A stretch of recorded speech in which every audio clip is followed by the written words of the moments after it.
most intense, thrilling, electrifying sport on the planet.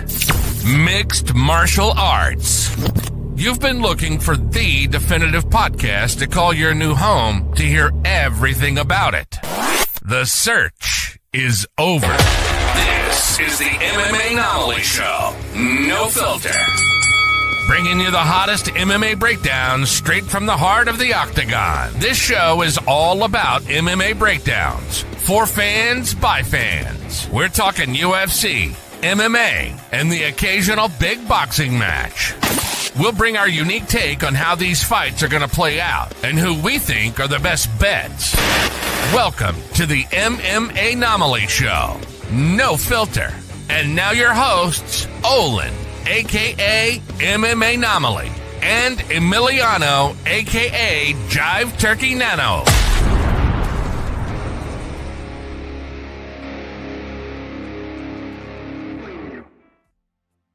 What is up, fight fans? Welcome back to another episode of the MMAnomaly Show. I'm your host, Olin, a.k.a. MMAnomaly, and with me, as always, is the co-host with the most, Jive Turkey Nano. How we doing, brother?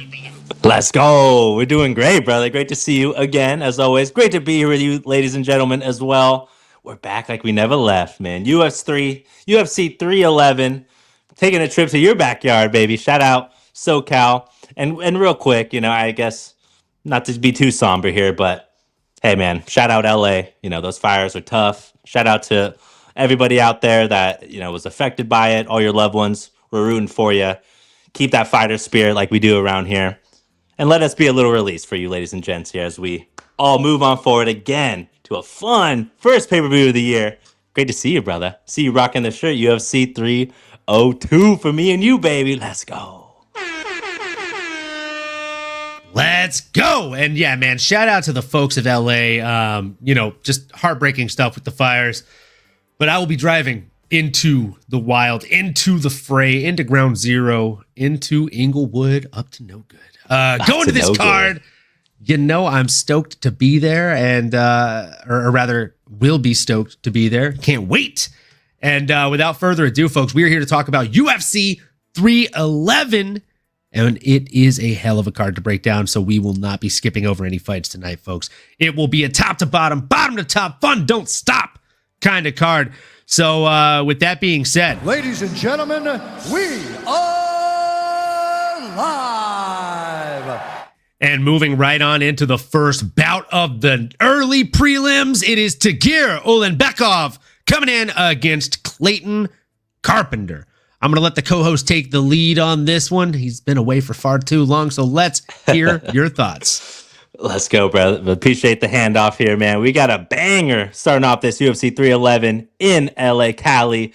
Tagir Ulanbekov, man, a 33-year-old, a young, hungry son of a gun, 15-2 record. Dude's savvy with it, man. He's a tough guy. 4-1 in the UFC, becoming a household name. His only blemish on his record thus far is a loss to a ranked Tim Elliott. That's Tim MF and Elliott there. Those things happen. We'll give him benefit of the doubt. He did get a really impressive submission on Cody Durden, and that was really the camel that broke the back for me here. That was the straw that broke the camel's back, better phrased. But this dude has some serious Russian pressure and finish capability in Tagir.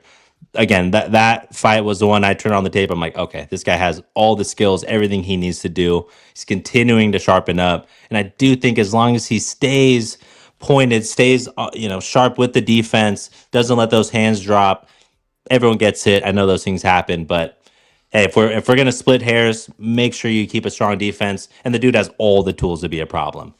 But he's going in there against an absolute savage, right? Clayton Carpenter, the hometown, U.S. native, 3-0 in the UFC.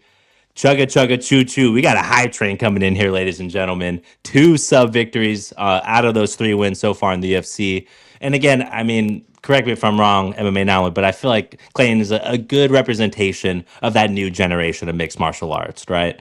If you are listening, you're probably a degenerate like us, and you're a sicko, and you love diving into violence.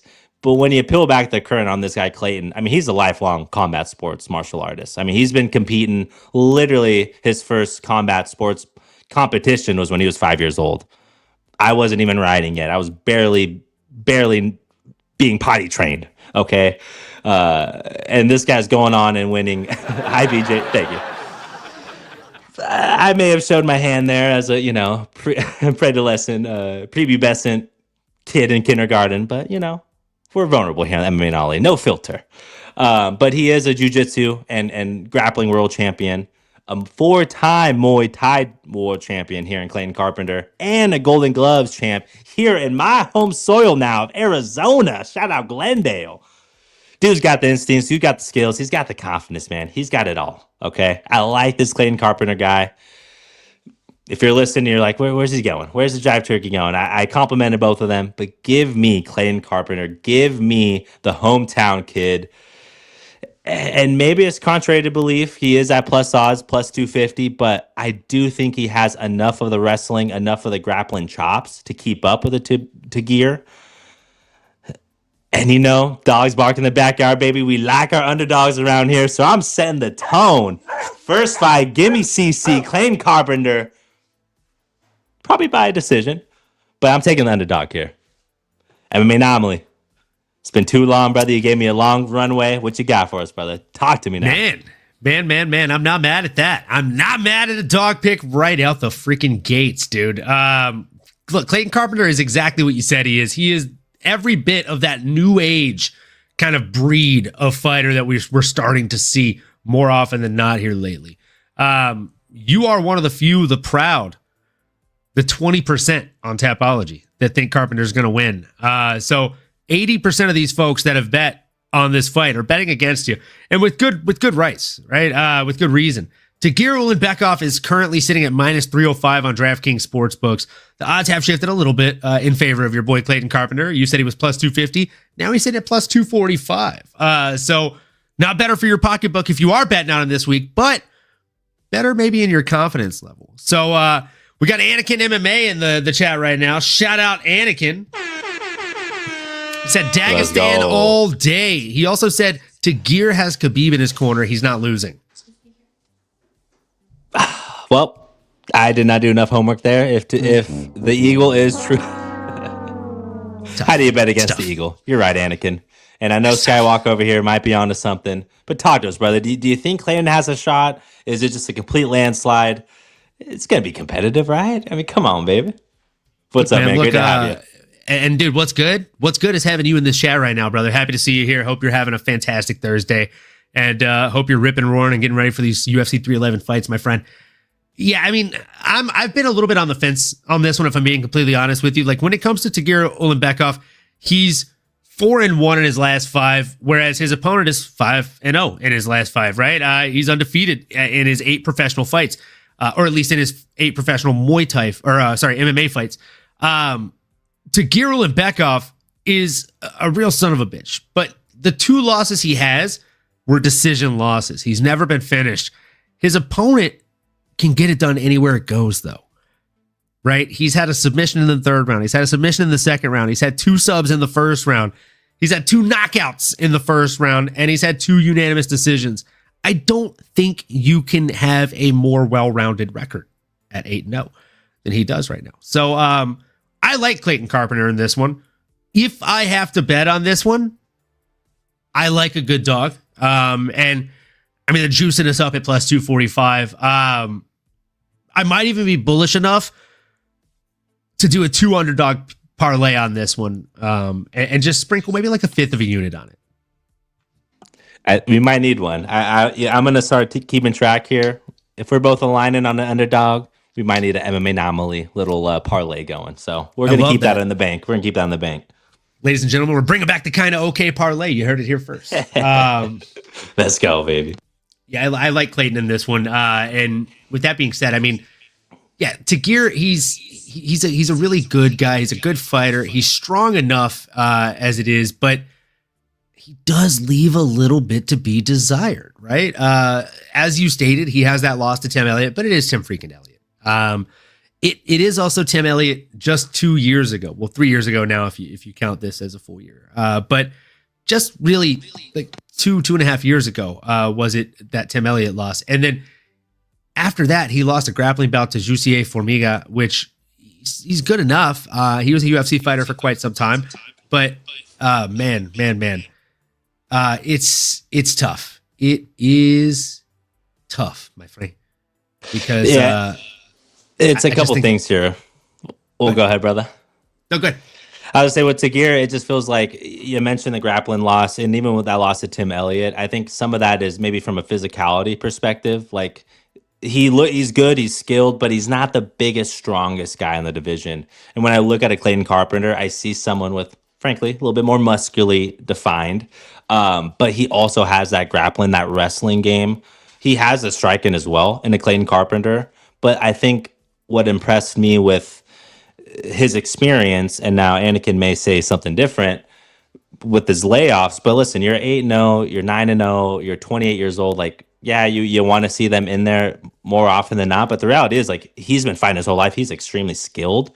He has that grappling game, and that's what has helped him get through an Edgar Chairez, who's a great striker, a Lucas Rocha, who ended up getting a rear naked choke on him because he leads with that grappling game, even though he has the Golden Gloves boxing pedigree. He has the multiple year championship Muay Thai pedigree. This guy Clayton's got a lot in his back pocket, man. So again, just wanted to jump in because Tagir, as talented as be all, from a physicality standpoint, I think Clayton has that edge. I think he has that edge, and he's equally skilled. It's hard to bet against him here, in my opinion. But I like where Anakin's head's at. I mean, he may not be wrong. Yeah. I mean, I may be in my words here. What were you thinking? I mean, that brother? is the biggest thing. Like Cody, the fact that he has the win over Cody Durden, and then the fact that he also had the win over, what's his name? Bruno Silva. And Bruno is exactly what his nickname states, right? He's a bulldog. We saw it in that fight against Manel Cap as well. So it's tough to bet against Tagir. I won't be betting on Tagir on a straight pick. Gun to my head, who do I actually think is going to win this one? I do think Tagir gets it done, but I also think Clayton is live for a knockout or a finish in general in this one. You're already getting him at plus 245 on the like regular odds in general here. So, I mean, I say let's throw that together. Let's put it on a parlay with maybe one other fight, and let's make some money, brother. Let's go. And with that being said, we move into the next one. We have a bantamweight bout between Ricky Turcios and Bernardo Sopage. This has fireworks written all over it. I'll keep it short and sweet for this one because I think this fight might end up being short and sweet, folks. Ricky Turcios is a very, very weird striker of a fighter. Most used words in his vocabulary are, you know what I'm saying? And you feel me? He will say that at least 32 times each phrase, post-fight speech, per sentence. And his striking style is just as unorthodox as that. He goes out there, throws very, very weird herky-jerk strikes. I mean, if I had to describe it, I would literally say he has a herky-jerk style, right? Like, he's literally, not only is he like throwing weird stuff, but he's also saying like weird things, like while he's throwing strikes. Like, he is just an unorthodox, odd, quite weird striker. Shout out Crossover. What up, brother? He's at his gate. You know what that means? He's on his way to LA. Let's go. Great to see you, Crossover. Safe travels, brother. And hey, man, you're on your way to some violence. That's amazing. And salute to you, Seth. Salute to you. Is she saying we should pour up a shot? I'm down. I'm game. Always. We're always game for that. So we'll pour one up for you and your guy if he's watching as well. For you and your boo, we say salute. So yeah, man, I do like Tagir in this one, but we've already moved on to Ricky Turcios, who's just a weird striker, as I was saying. Long, lanky, ooga booga booga, makes weird sounds, those weird strikes. But standing across from him is someone that is not just going to hand over the win by any means at all. You've got Bernardo Sopage, who isn't just a fun name to say. He's got an 11-3 record, fighting out of Stockholm, Sweden. A little bit younger, right? 24 years of age compared to the 31-year-old Ricky Turcios. They have the same exact running five, though, right? 3-2. Both show a lot of holes in their game, but also show a lot of promise in kind of what they should be able to do in the future, right?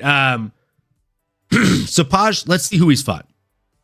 Vinicius Oliveira, he was on the receiving end of the knockout of the year candidate last year. Vicious knee Vinicius Vicious Oliveira. And then before that, he got a win over Giovanni Vargas at AFN, and then Julian Pierre Lopez and Carlin Minassian. Excuse me, sorry. Tickle in the throat. I obviously do need a shot. So Ricky Turcios, on the other hand, on the opposite side of this, who's he fought? Well, let's see. He's fought Brady Highstand, who's an actual absolute beast in the UFC. Both those guys competed against one another on The Ultimate Fighter in the finale. You also had him fight against, I don't know if you've actually heard of this guy, Nano. Ayman Zahabi. Have you heard of him?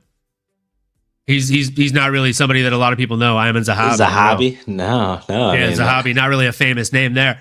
So sure, he lost that. By the way, it was a decision, so he still lasted in there. And then you had Kevin Navidad, another UFC fighter. He got a win over that guy. And then Raul Rosas Jr., another guy you might not have heard of. They rescheduled that bout. Chihuahuas. So they rescheduled that bout. And again, this is somebody who's fought kind of a who's who to an extent already, even though he's only been here for a few years. I just think Bernardo Sopaj has a little bit more to prove. And though the Lion King has looked more impressive in his bouts that I've seen outside of the UFC, this is a different ballgame. And though Ricky Turcios might not be the prettiest striker in the world, Pretty Ricky does have some other things that are pretty neat to show you inside of that pretty fucking octagon. So I got my shot on Pretty Ricky. I'll pour it up right now while you do your breakdown, and we might have to do a little two-dog bark and parlay there. Let's go. Dogs bark in the backyard, baby. You know the vibes. I love it, man. I love it. Great breakdown as always, and another great bout here. This one's interesting, right? You got two funky dunky styles, and you got two guys that are hungry. I had a hard time picking a favorite. I thought the odds were a little surprising looking at Pretty Ricky as the underdog here. But I do like my underdogs. Maybe there is something about them. I will say I'm a little concerned with the age difference. When it is over 7 years or 6-7 years and plus, you're looking at 60 plus odds for the younger fighter in those situations. And the Bernardo Serpai, frankly, it's hard for me to judge his skills. Looks good on paper, but he suffered a vicious knee KO, like you mentioned, from Vicious there in his UFC debut, right? So we really don't have much else to look at other than just on paper, looks good, like he's skilled, but this is going to be a big test for him, right? And Pretty Ricky, like you mentioned, a fun fighter. Definitely a rocky start. He's been up and down, 2-2, 50-50 here in the UFC with that loss to Raul Rosas Jr., a.k.a. Chihuahuas. And frankly, he had a hard time dealing with them, right? He had a really, really hard time with Raul Rosas and the physicality with him and the ground game overall. I liked how busy Pretty Ricky is when maybe he felt like he was losing. And his striking is pretty. Not beautiful, but it's pretty. All to say, I like Ricky in this one. I think I haven't seen enough from Bernardo to take him as a favorite here. I think that's interesting. I like the guy that has the pedigree and has a little bit of a unique style that may just give Bernardo some problems. So give me Pretty Ricky here by decision. Back-to-back underdogs. Look at us, man. Who'd have thought? Not me. Let's go. Not me. If you know, you know. If you know, you know. Fun fact from Anakin. He said Turcios threw 235 strikes against Zahabi and only landed 27 of them. Yikes. That's tough. Yikes. At least he's busy. He's got stamina at a minimum, right? I love that your head's exactly where my head is, because I then responded, you know what I have to say to that, Anakin? At least he threw 235 shots. Didn't even effing see you, man. That's a lot. You know what I'm saying? He was going for it. Try putting that up in fight night. I'm telling you, on the Oculus. You'll be sore, ladies and gents. Oh, dude, your stamina, whether it's in the Oculus or in Fight Night Champion, it's going to be low. It's going to be low stamina. Come on, wait. That's one round for MMAnomaly, but That actually, one of my better rounds was over 200 strikes. I hated myself the next day when I woke up for sure. But we out here. Worth it. Worth it. So I've got my shot poured out for this guy and for this girl, Seth, who let's did a go. little salud. Cheers The to one you. and Cheers only. to us. You could be anywhere in the world, but you're right here. So make sure you smash up the likes and do a shot with us, friends. Let's go. Stay hydrated. We're seeing the numbers go up. You're probably trickling in after that post press conference, which we will go back and watch. There's some good stuff on there, definitely. But hey, man, this is a fun Saturday. I can't wait, man. It's been too damn long. We've been held hostage, right? We got a little teaser last week, but this one, I'm telling y'all, we're still on the appetizers. There's 4, 5, 6 other courses here, y'all. Let's go. So yeah, if you're just tuning in, folks, and appreciate you just tuning in, there's a handful of you guys over on Twitter. If you could do us a favor, jump on over to the YouTube, even if it's just for a moment. Like, comment, subscribe, smash the bell for notifications. You know the drill, folks. Again, if you're just tuning in, we're only on the second fight, right? Because this is a hell of a barn burner of a card, top to bottom, bottom to top. And we are picking 2 dogs to start off here. So plus 245 on Clayton Carpenter is the money line. Plus 215 on Pretty Ricky Tercios. Anakin's not going to be a Fanakin by the end of this show because we're picking against him so far. But if you parlay those 2 plus odds dogs together, my goodness, it's a lot of moolah. We're talking plus 986. That's almost plus 1,000 there, folks, for those of you that are bad at math. Just 14 points off. So if you put a fifth of a unit on that, you can get 2.17 units back. That's exactly what we're going to do. That's what we're talking about. Come on, y'all. And let us know what you're thinking, right? Let us know if we're crazy. Okay, that's what the chat's there for. Put an emoji. Put a response. Let us know your picks. We're live and we're thriving, baby. Let's go. Yes, sir. Please let us know where your picks are. Let us know where your head's at. Let us know where your heart's at. And let us know where your dollars are at here, folks. Realistically. So, again, with that being said, we move forward. We have the next bout is a really fun one. I'm really high on these guys. We got Henya Nakamura, the one I'm more high on, coming in against Muin Gafurov.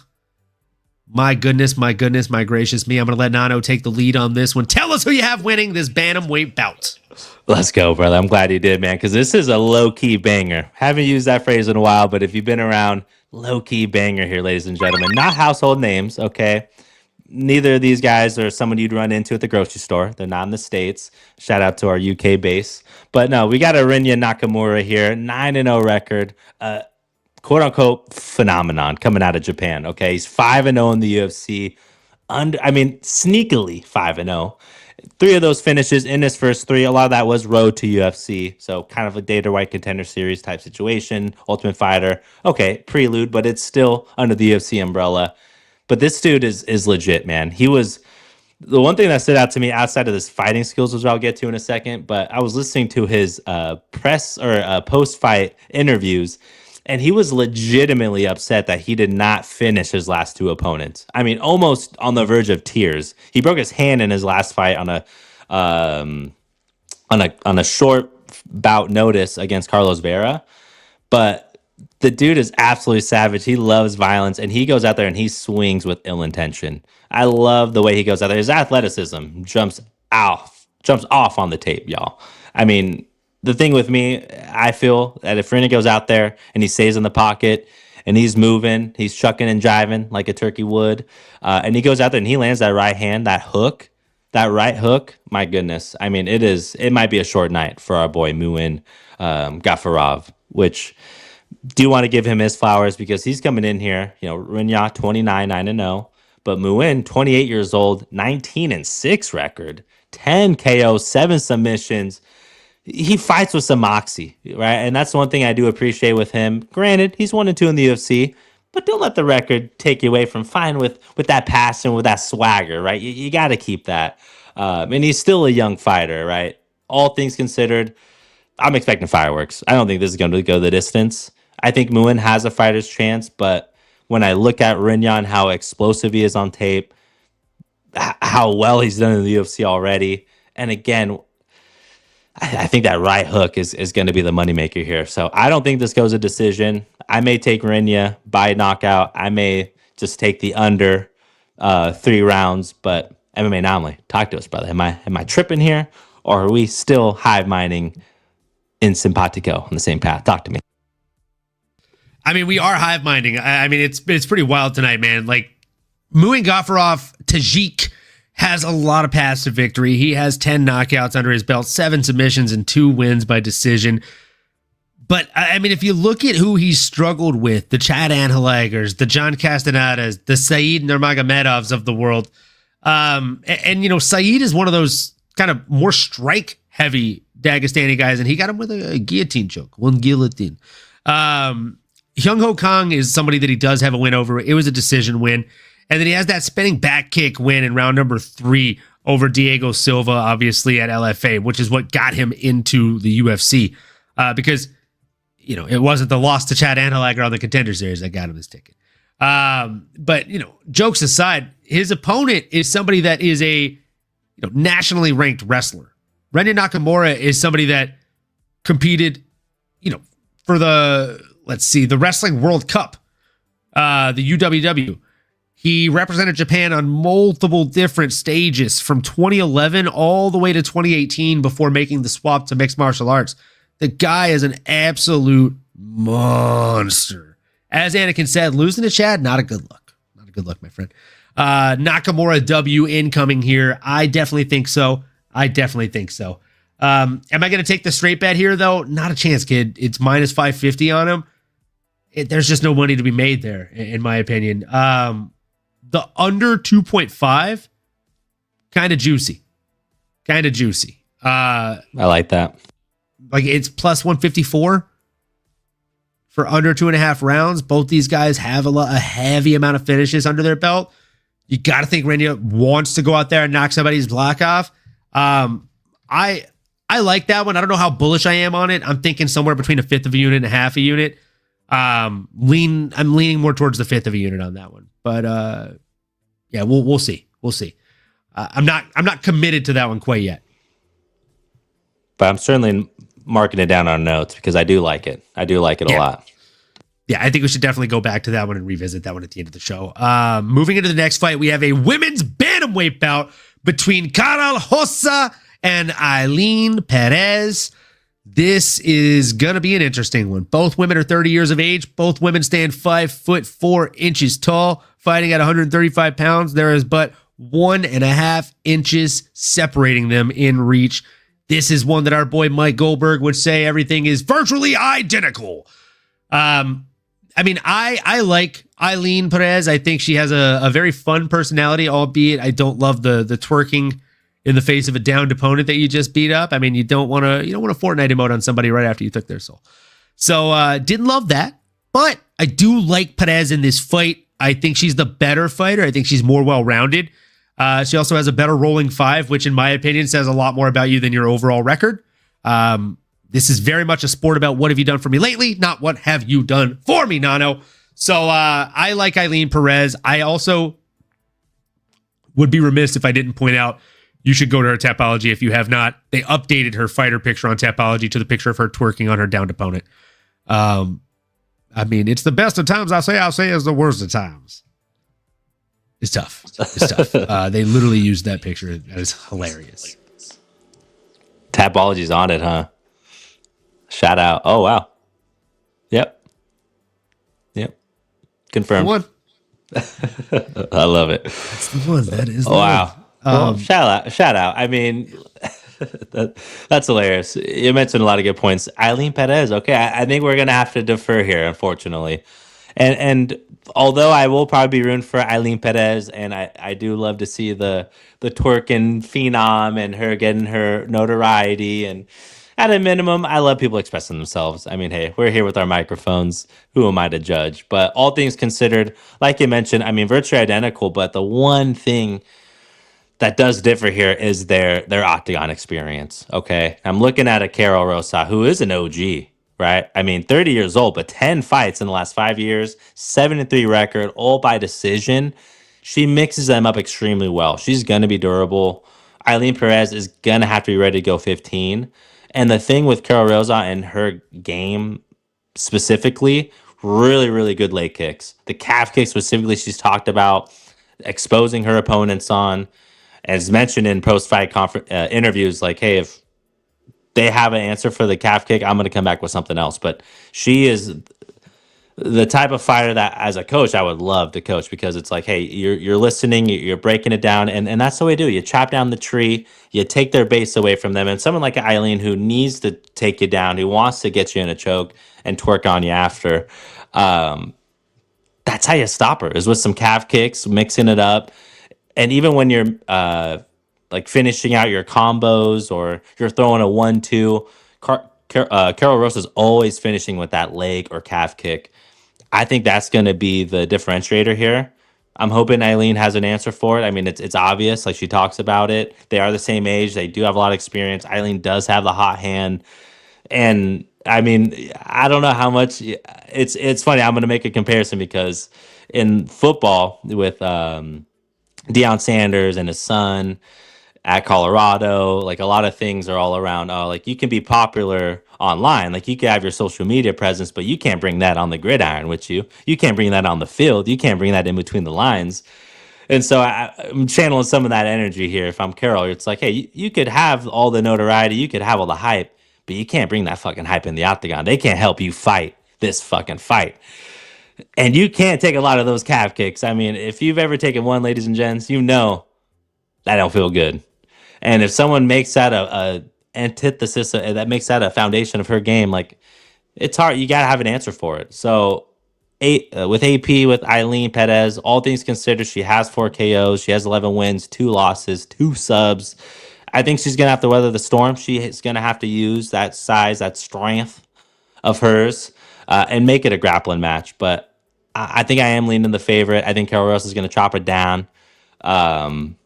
Maybe she'll twerk on her after. That'd be a good way to kind of take some of that hype. But one of us are doing a shot here come next week. So let us know what y'all are thinking, because this is a good one. This is a true, for me, kind of teeter-totter pick. But I'm going with the favorite and the leg chopper. Come on, baby. I love it, man. I love it. Not mad about it, but I'll tell you what, man. I think Anakin brought up a really good point. Like, don't forget about that war with Aldana in the last one for Carol Rosa. A fight of the night, or fight of the year contender, especially in the women's fights specifically. So, yeah, you're absolutely right, kid. But with that being said, I think Eileen Perez is going to be a smarter game planned fighter, or at least come better prepared with a game plan, and really implement the takedown of the grappling to sap that energy from Carol Rosa early in that fight. So, with that being said, we move on into the next fight, the main event of the early prelims. Zachary Reese coming into the middleweight division to face Azamat Bekhoev. My goodness, I know. Nano has a crush on Zachary Reese. It's his man crush. I know that. I have a feeling. I got a feeling that you're probably going to go Zachary Reese in this one. Am I crazy? I am going exactly that route, brother. I don't look at the odds. I don't care if he was a plus 170 or a plus 1070. I'm taking Zachary Reese. And I think I got the confirmation I needed here in the chat. Shout out Sav. Reese all day, baby. I give me some Reese's Pieces, man. Reese's Pieces. I mean the Reese's Pieces, baby. I mean that up all day. And I think part of it is, you know what? I know what I'm getting with my boy Zach Reese's. Just like the Reese's, well, I was going to say Reese's Pieces, but let me say the Reese's Peanut Butter Cup. Reese's Peanut Butter Cup. Peanut butter That cup. is the ultimate safe. That is like the true safety net of candy. Okay, it's like always good, never misses. That's what Zachary's gonna do. He's gonna go out there and take care of business. But I am gonna say with Azamat, I don't know much about him. It's making his UFC debut. I don't know nothing. So until I see it, he is a Russian guy. That is scary. But I'm taking my man crush, Zach Reese. And I'm going to leave the analysis to the MMA anomaly over here, because I am a biased drive turkey on this one. Talk to me, brother. What you got? Well, first and foremost, great job there, Nano. You are definitely jerking, jiving, and doing all the turkey things right now.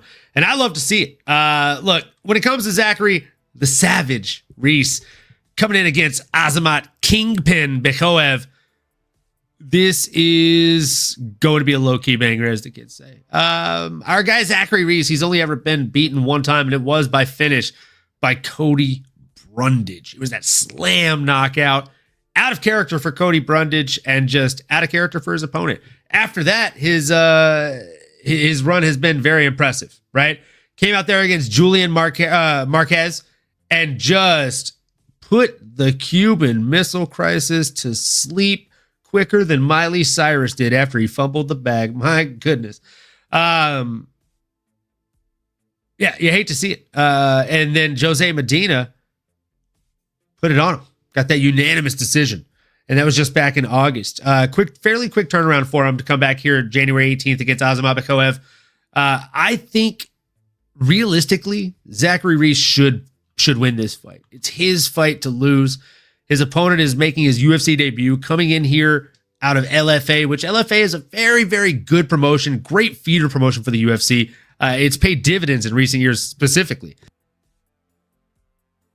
But I digress. I just think that Zach has everything he needs. The distance management is the biggest thing that stands out to me about Zachary Reese's game. And it's probably the reason that a vast majority, 63% of all of his wins, have come by way of knockout. You saw it in the Julian Marquez fight.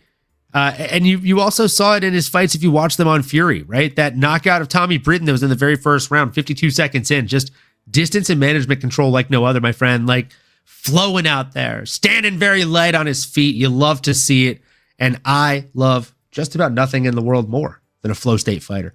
So if he goes out there and fights somebody like Azamat that's going to give him range, give him distance, and let him open up and not be able to control him on top, it's going to be a tough night for Azamat. They're giving him to us at dog odds, Nano. Dog odds. What are they doing, man? What are they doing? You made some good points, brother. The dog's bark in the backyard, but I do got to say, it's Azamat. He's technically sound. Like, he looks fundamental.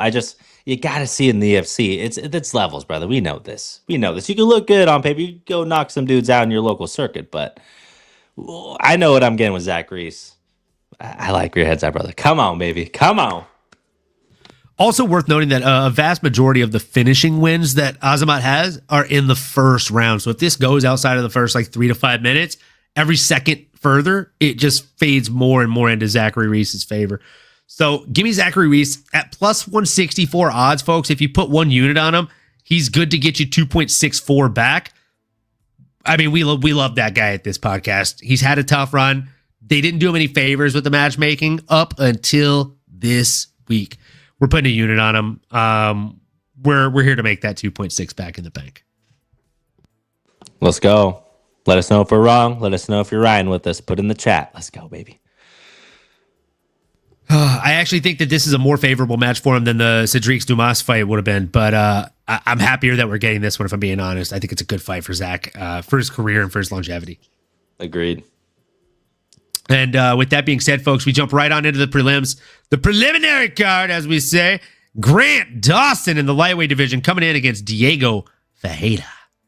This is a high-key banger, not even a low-key banger. Grant Dawson looking to come back and make a name for himself out here right now. I mean, if you look at what Grant Dawson's been able to do in the UFC, it's something special. Like, KGD is actually a very, very skilled fighter.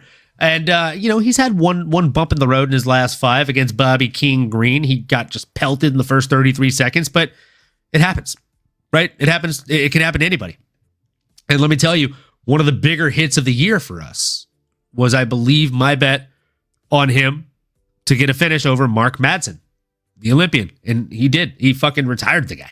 So he's very skilled. He did that to an Olympian, right? Now, what is he going to be able to go out there and do against his opponent this weekend? That's a different story, right? Because it really does depend on, for me anyways, it depends on what version of Diego Ferreira shows up. Like, Diego Ferreira is a dog.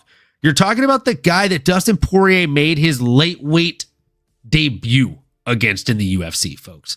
For those of you that may not have been here for a very long time, maybe you've just been here for a good time. This happened all the way back in 2015.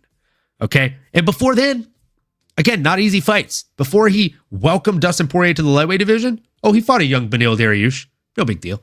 Back in 2014. Again, this dude has fought just a fucking who's who. And then after that, he went on to fight people like Jared Gordon, Rustam Khabilov, Mirbek Taisimov, Anthony fucking Showtime Pettis. By the way, all of those names I just listed, wins. He beat them all. Of course, he fought Beneil Dariush for a second time, 7 years later, and lost a split decision to him. Then he got knocked out via ground and pound by Gregor Gillespie. Then he fought Mateusz Gamrot. Again, zero favors have been done for this guy as far as the matchmaking. Then he goes on to fight Michael Johnson, knocked him out with an overhand right. Then he fought Mateusz Rebecki, which, I mean, you guys have seen fucking Mateusz Rebecki. He is a beast. By the way, this guy knocked him out in the third round. 4 minutes, 51 seconds in. Ground and pound. Just took him to Pound Town. So I am worried for Grant Dawson in this one. I like Grant Dawson a lot. He's minus 245. Man. Sav is saying Dawson's going to get his recognition this week. Lock. So slept on. Again, I'm worried because if the right version of Diego Ferreira shows up, it's a bad stylistic matchup. He's great at grappling negation, and his hands are crispy. They are crispy. I'm going to stay away from this one from a betting perspective because I am going to go with the favorite here. But I do like Diego Ferreira from a dog perspective. If there's somebody in the chat that is betting on Diego Ferreira, you'll get zero judgment from me. I like it, brother. I like it. And yeah, you're absolutely right. I think KGD, Grant Dawson is the way to go on this one. He's a younger fighter. He's got a lot to fight for. He's got all the skills. And as much as I like Diego Ferreira, an absolute legend, a true OG in the UFC. I mean, 39 years old, not to discredit him. I think with age comes beauty and wisdom. But, 19-5 record, 5 KOs, 7 subs. And with Diego, I mean, over the last octagon, a lot of wars, like you mentioned, brother. I mean, 10-5 record, fought all the who's who's. My big thing is at this point, like, what is the true motivation? Like, what's left in the tank for Diego Ferreira? Because again, you got a guy in front of you who has beat just about everyone he's faced, except a King Bobby Green, which is a tough blemish. Anything can happen, but I do think that Grant Dawson's a very, very polished fighter, and I think he's poised to get back in the top 15 sooner than later. This is the next step in that. So give me KGD. It's gonna be a fun one, though. It's gonna be a fun one. Yeah, man, I think it's gonna be a really fun bout. I don't think it's gonna be one-way traffic at all. Again, I do think that both men have paths to victory when it comes to this fight, folks. So we move into the next one. Light heavyweight bout between Bogdan Guskov versus Billy Elikana, which is a very fun name to say. Bogdan Guskov, you might recognize as Anthony Smith without tattoos. So great fun fighter to watch. And also, speaking of a fun fighter to watch, shout out to Ecotech LLC. Howdy, y'all. Yeehaw! Let's go. Oh, Adam Cowboy, good to see you. That was a good yeehaw. I feel like that one really snapped. Really that was solid. I didn't even want to try it. I'm curious, man. Do you have a dog in this fight? Are you betting on this one at all?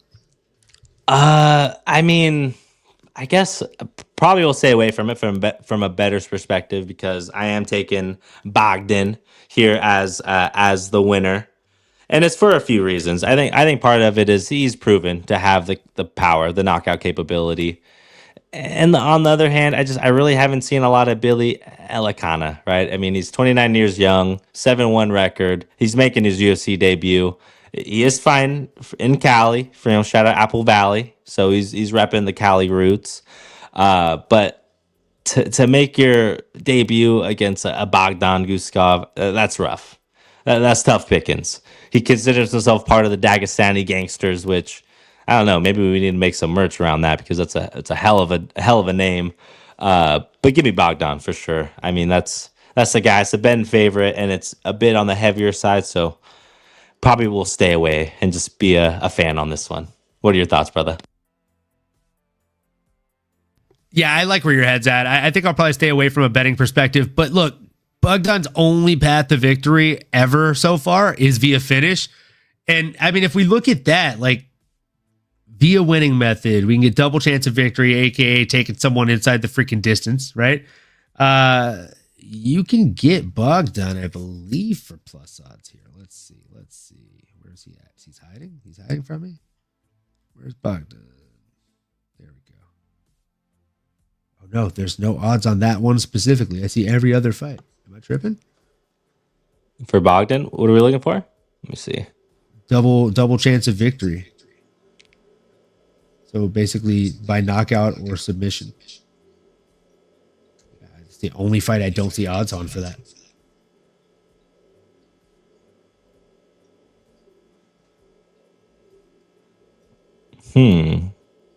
Interesting.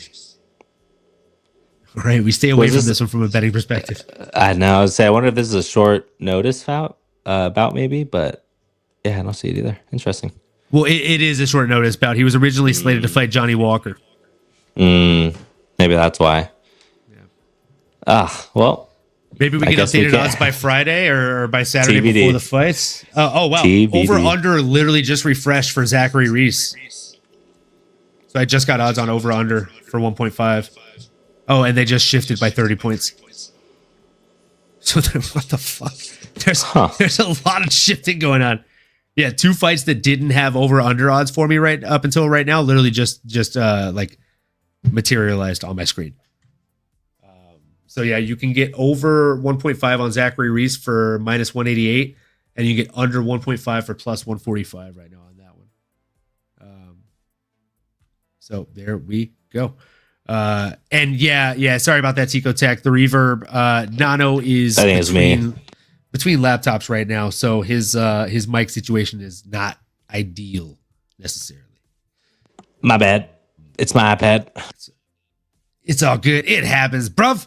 Yeah, man, I think I'll probably stay away from this one since we can't get those odds on it. And the only over-under odds I'm seeing on Bogdan versus Billy are 1.5. I'm not going to take an over 1.5 for minus odds, and I'm not going to take under 1.5 for just barely plus 105. So, with that being said, we will go ahead and move on into the next fight. Keep it rolling, folks. We got a heavyweight bout between Jailton Almeida and Sergey Spivak. This is one where I'm again kind of sitting on the fence, if I'm being honest with you guys. I just think that Sergey Spivak is a very, very scary guy. He does have paths to victory, and by paths, I mean the submission, right? He's always live for a sub. Jailton is somebody that I usually bet pretty heavily on because he's usually a very confident pick for me. This just simply isn't one of those where I feel like the utmost confident in him. If I'm going to bet on this one, I'm either going to parlay Jailton with something, or I'm going to end up betting like Sergey Spivak because he's plus 350. But from just a holistic picks standpoint, like gun to my head, who do I have winning this one? I got Jailton Almeida. He is very strong and athletic, and I think that's typically where we see Sergey Spivak struggle the most, is when he has someone that's both technically sound and very athletic and strong. If he's fighting someone that's not faster than him, he usually does very, very well to dominate the fight and advance, get a better position, and then submit them. He's somebody that's very, very privy to the old school BJJ quote of position over submission, right? Position, not submission. So, I mean, I'm a big fan of Sergey, but I think he just pulled the short straw and is going against the wrong guy on Saturday night. So give me Jailton and keep it the fuck away from my betting slip. Nano, who you got? I agree with you, brother. Yeah, I think this is Jailton's fight to lose. 8-1 in the UFC since joining back on the Dana White Contender Series back in 2021. Constantly getting better. And I have the same notes as you, brother. Like, Sergey looks great.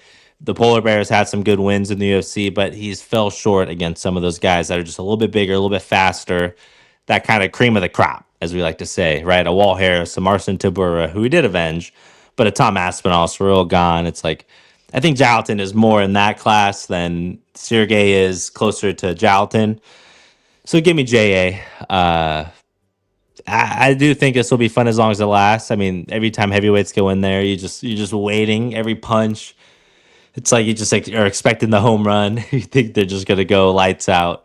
So I'm actually excited for this fight, brother. But I do think Jailton will get it done and hopefully inch his way back into that contender conversation, which he certainly is, I think deserving of. I completely agree with you, man. And with that being said, we talk about arguably one of my favorite fights of the night here. Biggest test, one of the fights that I think will teach us the most about a fighter. So we have a bantamweight bout between Peyton Talbot coming in against wily veteran Raoni Barcelos.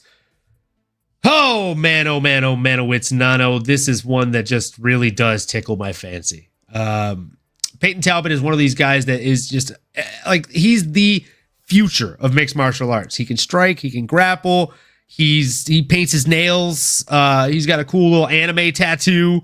I literally was typing but didn't finish typing, so I'm just gonna hit send. I was typing Saf, pour one up for your boy. She already preemptively responded. So excited for this one. Let me tell you, Saf, I am very excited for this fight. I'm very excited for this one, dude. This, again, is going to teach me things I need to know.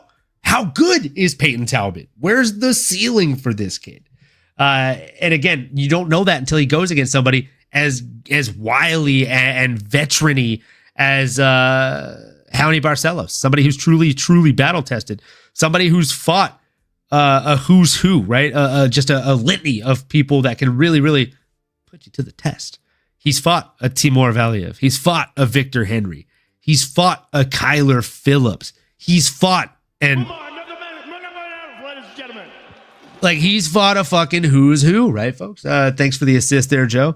I appreciate everything you do. I understand. So look, I mean, he has never said no or shied away from competition. And before then, he was a prolific star in the scene of Brazilian Jiu-Jitsu in general. And let's not forget, all the way back in 2018, he's one of the reasons that Kurt Hollabaugh got cut. That's right. He got a fight of the night bonus win after knocking out Kurt the Hurt Hollabaugh in the third round back in 2018. So Raoni's a son of a bitch. If he can do that to Kurt, what happens if he lands one of those hurt makers on fucking Peyton Talbot? That's what I'm here to find out on Saturday night, my friend. That's why I'm paying for a ticket for admission. That's why I can't wait to be screaming and lose my fucking voice in the stands. This is a fight martial art fans live for. I can't wait for it, Nano. Who do I have, though? Gun to my head? Give me my boy Peyton Talbot, man. I do think that he has that grit, as you've been saying lately. He's got that moxie. And as Vegas is saying right now on their fucking website for DraftKings Sportsbooks, he's got more than moxie. He's got a lot of belief behind him, right? From the sports books and from the betting perspective. He's a minus 1050 favorite. I repeat, I will not be betting on that money line. That is just ridiculous. I'm not Drake. I don't just blow 75K to blow 75K, folks. That's not what we do. I'm not throwing units away, but you can get him at minus 185 to win by TKO, DQ, or KO. And you can get him at plus 600 to win by submission. Now, I know it's a bit iffy here because I just went on this spiel about Raoni Barcelos being a submission guy, and Peyton Talbot has but one submission to his name. That submission was just 3 fights ago against Nano's cousin, Nick Aguirre. It's tough. So I don't know. Part of me kind of wants to go with those kind of lightweight, juiced up odds and just take like a little tiny sprinkle on the submission. But walk me off the ledge. Talk me off the ledge here, brother. What are you thinking? Yeah, well, you did mention some good points there, and all to say for me, in short, Peyton Talbot is the man. I mean, this guy is somebody that is probably going to go out there and take care of business. He's fighting somebody that's 12 years older than him. The interesting thing with Peyton, and I just have it as a question, and I'll pose it to you here before I go into my, I guess, breakdown, which really it's like Peyton should just go out there and knock out Raoni at some point. But is Peyton the most hyped fighter with less than 10 wins that we've heard about in quite some time? No, because Brock Lesnar exists. And Bo Nickel, I guess. But that's the first thing that comes to mind is like Brock Lesnar, Alex Pineda. He came into the UFC with 5 fights. Oh, there we go. He fought for a title with less than 10. Which is rare company, right? And it just feels like he's already a household name. Obviously, he's approaching 10. He's 9-0. but 4-0 in the UFC, 2 KO, or excuse me, yeah, with 3 finishes, and then 2 KOs, 1 sub, like I mentioned. Like he should go out there and take care of business. This feels like a layup. When you see those crazy odds, it's like, man, how much longer are we going to just keep feeding him guys that just answer the bell? But that is Hayoni. Like I do want to give him his credit. Barcelos, 37 years old, 18-5 record. He's fought a Usman Nurmagomedov, a Saeed. He's looked good until he doesn't, right? Until did I say Usmar? Oh my gosh, Umar Nurmagomedov. My goodness, Usmar. Usmar. Pulled a Joe Rogan on that one. Exactly. So I just think the chin at this stage in Hayoni's career is it's suspect, and you got a young buck like Peyton who is the absolute leading Thomas the Train of this hype train. Yeah, Payne's gonna probably take care of business, but I guess if you're going to chase something, I don't know if I would chase a submission as much as I would chase maybe just like a first round finish, or even those juicy odds of just buy TKO or KO or DQ. Like anything closer to that, I'll take it. Money in the bank, shawty. What you think? I mean, you can get him for a double chance if you think he gets it done inside the distance. You can get him by by submission or knockout for minus 250 right now. So basically, 1 unit turns into like about 1.5 units. Not bad. Not bad odds. Better than that minus 1,000. Fuck, I'm not touching that with. I wouldn't touch that with your dick, Nano. Those are just bad odds. So I mean, look, moving into the next one, this is arguably my favorite fight on the entire card from a Vegas betting perspective, folks. And yeah, I'm just going to pour a preemptive celebratory shot for this one because I know this is going to hit, folks. It's Money in the Bank, and that's why they're a pick 'em. It's minus 108 for Kevin Big Mouth Holland coming in against Renier de Ridder in the middleweight division. But I digress. I not only think that Kevin Holland gets this done, I think Kevin Holland gets this done in emphatic fashion. I think he gets it done inside the distance. Whether it's knockout or submission, I could see him being cocky enough to go out there and try and submit the submission guy. I just wouldn't be surprised in the least bit. You can get that for plus 150 if he gets that done inside the distance. I think I'll be doubling down on this one, Nano. As I pour my shot up here, I'll tell you what. I am going to put...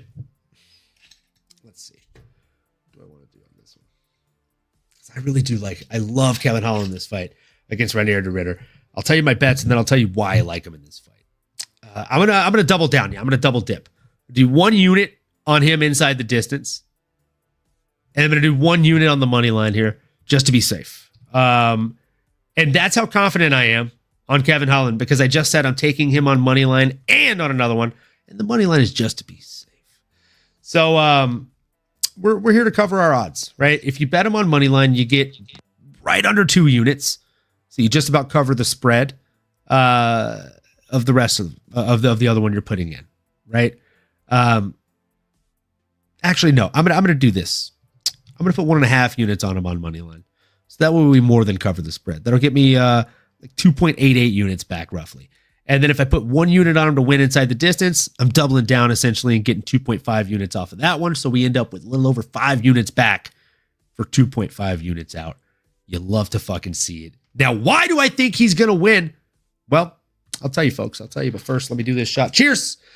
We are almost an hour in. There are 54 of you folks watching. We appreciate each and every one of you fight fans. If you haven't already, do us a huge, huge favor. Hit the like, comment, subscribe, smash that bell for notifications, folks, to make sure you're here every episode so that we can see your beautiful faces in the chat here and your beautiful opinions. Let us know who you got for this fight. Let us know why it's also Kevin Big Mouth Holland. And if you drink, raise one up with us. If you don't, do a sip of water or soda, whatever you're drinking on. We appreciate you. Cheers. Salud.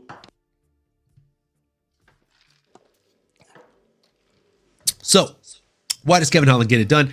I'll tell you. Well, I think he gets it done because we've only seen one fight of Renier de Ridder in UFC, and it was against GM3. Okay? I don't even need to read my stats page or my notes for this, because this is just, it just feels like yesterday for me. All right. I took away 3 things from that fight. 1, his grappling is good, but it's not as good as it may have been touted to be. 2, the guy really, really, really does not like to get hit. And 3, and this is probably the biggest one, love you, GM3, if you're a listener. Thanks for listening, first of all. And second of all, maybe earmuffs. GM3 does not strike like Kevin Holland strikes. Kevin Holland strikes in a way that makes you feel like a little brother that is weak and just not able to hold your own in a battle. Right? Speaking of someone that is, however, able to hold their own in a battle, shout out S-Dogs MMA Talk. What the fuck's going down, baby? Oh, you love to see it. Hope you're having a great night. You guys make sure you tune into that guy's channel as well, at S-Dogs MMA Talk, folks. But yeah, I don't only like Kevin Holland in this one. I love Kevin Holland in this one because he is going to go out there and put it on him. I truly think he gets a knockout here, but I could also see him peppering him up on the feet and then getting like a Darce or a guillotine from standing position. I just truly think that once he starts landing those straight shots, and he has some of the better straight shots in the entirety of the UFC, not just his division respectively. Correct me if I'm wrong here. Like walk me off the ledge when you take over. But I think Kevin Holland is one of those guys that if he went to AKA for one camp, maybe got a better nutritionist and cut to 170, he'd probably already be a world champion in the UFC. You can't convince me otherwise. So Nano, tell me who you have in this one and tell me if I'm being a fucking crazy guy right now. No, I like how you're looking at Kevin Holland, Big Mouth, right? I mean, I think he's as close as a real life superhero as you can get. I mean, he's out here stopping crimes. He's accepting every challenge in front of him. He's fully himself. He is authentic as it can be. It's hard not to root for someone like a Kevin Holland, and it is virtually a pick 'em here. But I think the reason why is Renier de Ridder is somebody that showed a lot of promise. I mean, it is against a GM3, right? I think you do have to kind of tamper your expectations because, yeah, someone like a Kevin Holland has fought everybody, just about everybody in the UFC, a Kamzat, you name it. He's been in there with them, and he's always held his own. A Stephen Wonderboy Thompson, like some legends. So when I'm looking at this fight, I'm looking at pure violence for one. I'm expecting some awkward exchanges, but I'm expecting, like you mentioned, man, RDR, I don't expect him to want to be in a firefight here. He's going to try to take Kevin down, where Kevin has a great ground game. Like, he is also a good jiu-jitsu specialist and is opportunistic when he needs to be. Always looking for the finish, always looking to hurt his opponent. I just think he has a little bit more in the tank. And it's just hard, again, to root against a Kevin Holland. So, shout out Big Mouth. Shout out S-Dog in the chat there. Shout out Lethal Sugar. Love to see it, man. I'm excited for this bout, this entire card. Shout out Sav. Shout out all y'all. Shout out all 60 of you.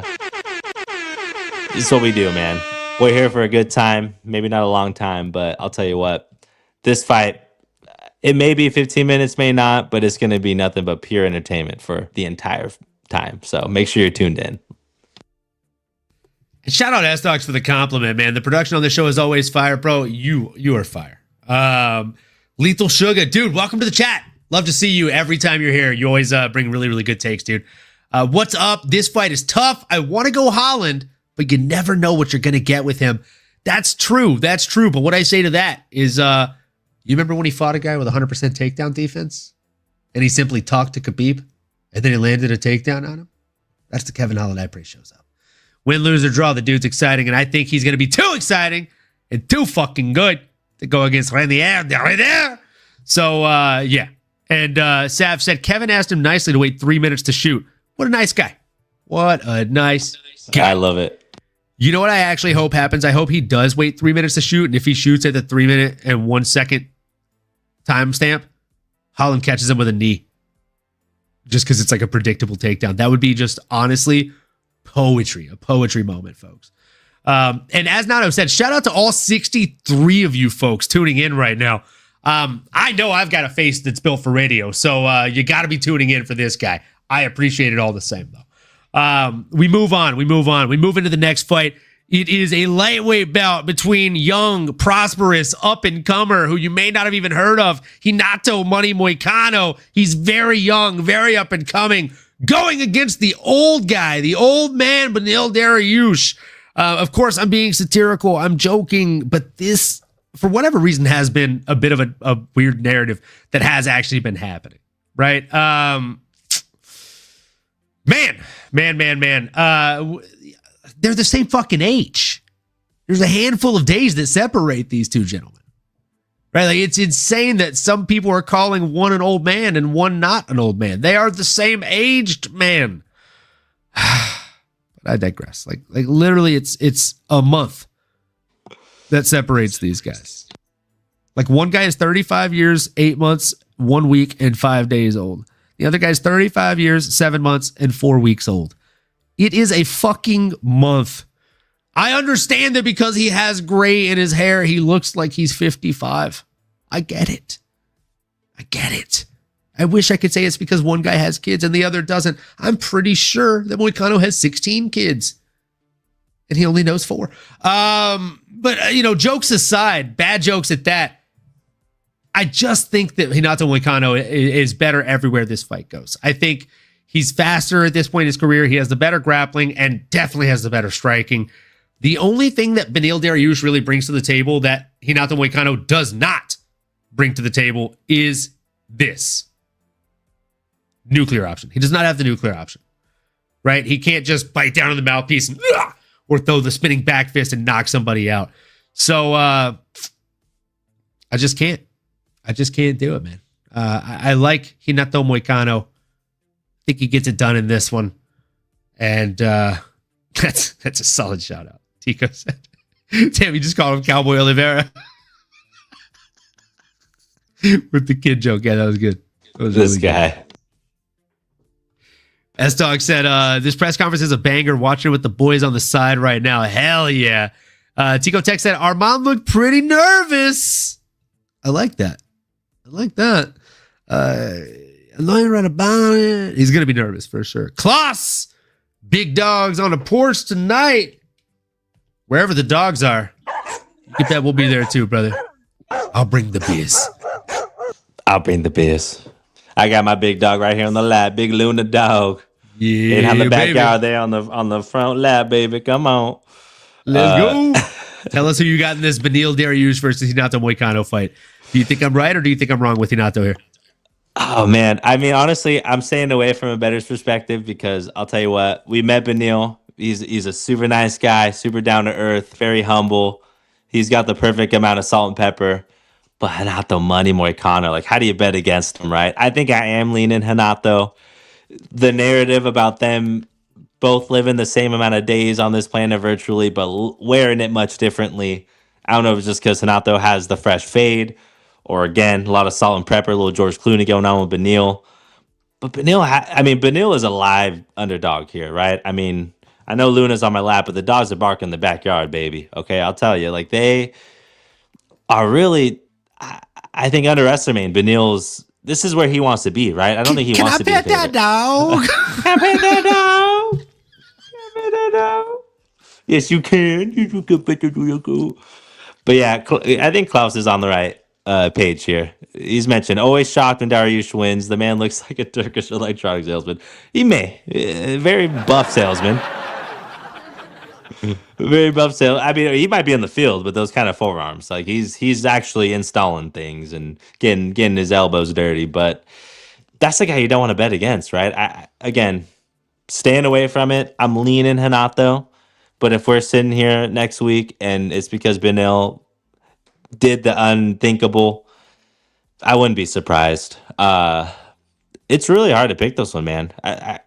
Do you see anyone having an edge in any specific realm? Is it Beneil's kind of like, is it the nuclear power? Is that where Renato's going to have to play chess for the full 15 minutes? Or can Renato surprise Beneil with a choke? I mean, what are you thinking here, brother? It's tough. Like, it's a true teeter-totter, Humpty Dumpty here, man. I'm on the fence. This almost feels like a trap in the way that Holloway versus Topuria was, right? Like, Holloway has all the tools he needs to win the fight, but Topuria always has the nuclear option at that weight class. So even if you're better than him, you got to fight a 25-minute perfect fight or a 15-minute perfect fight. And I feel like it's no different for Renato Moicano here. He's got to fight a 15-minute perfect fight or get the finish early on. Because Beneil Dariush, he has that nuclear option. You can beat his ass for 12 minutes, and then he hits you with a spinning back fist, and you wake up and your coaching corner has to tell you that you just lost, dude. So again, you got to be perfect. You got to stay out of the range of those big shots, and you got to make sure that you're privy to what could be coming your way. And with Beneil Dariush, it's not the predictable shots that are coming your way, right? It's the random stuff that you don't see. So I agree with Sav here. Hard to pick against Moicano's energy. You know what I'm saying? I was eat steaks, and they called me. And I mean, look, dude, I love this guy. I just think Renato Moicano is the fucking truth. Candidly, I'll probably be picking him if he comes away from this with no damage when we do our fantasy draft next week for our UFC fantasy. So I like Moicano here.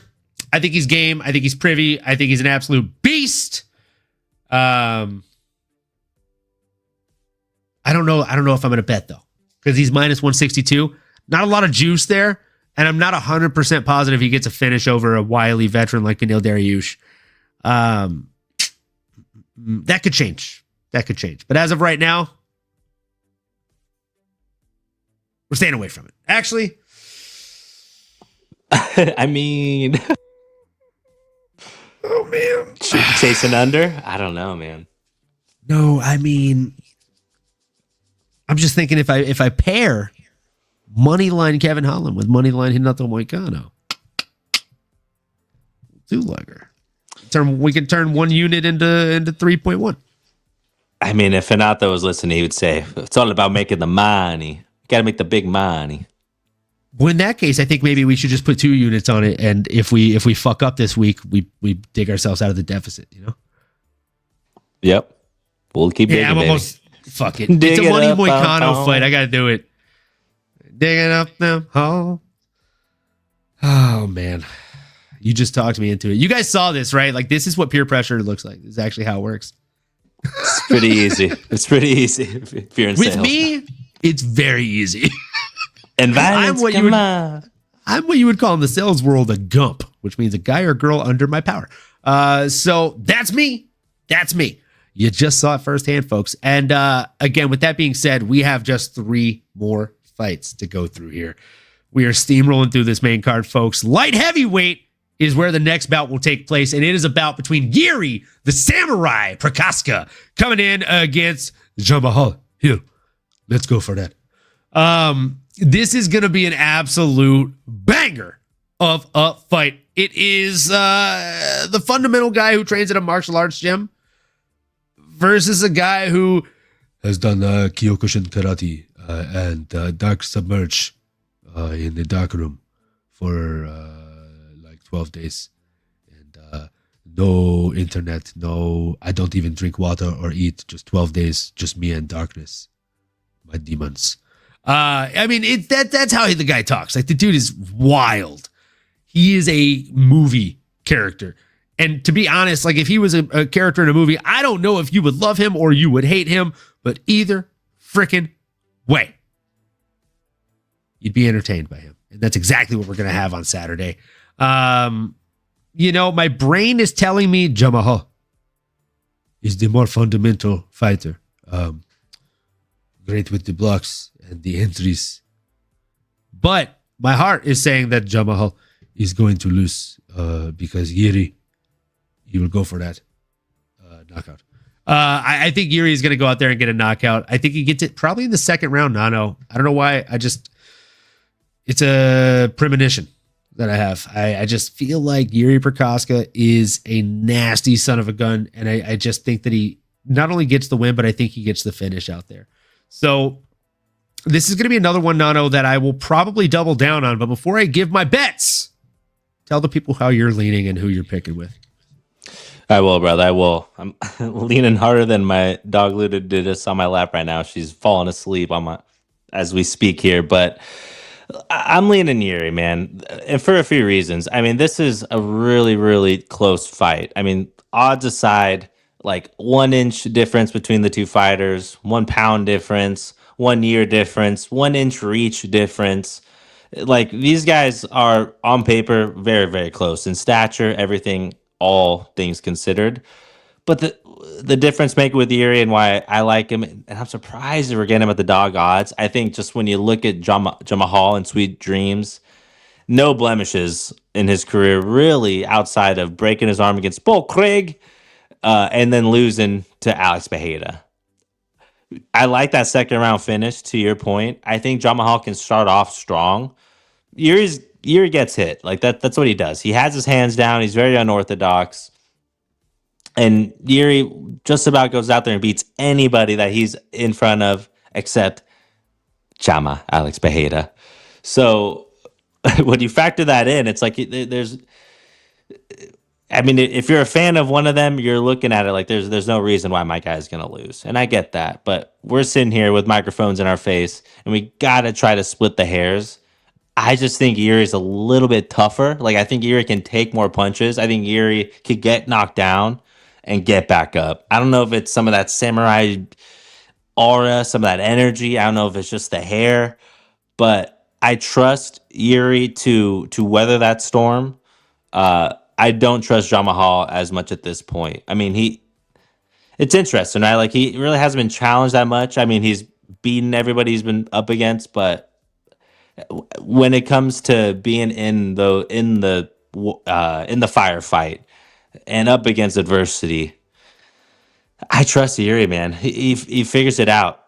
Alex aside, like, let's just pretend Alex Bejeda never existed.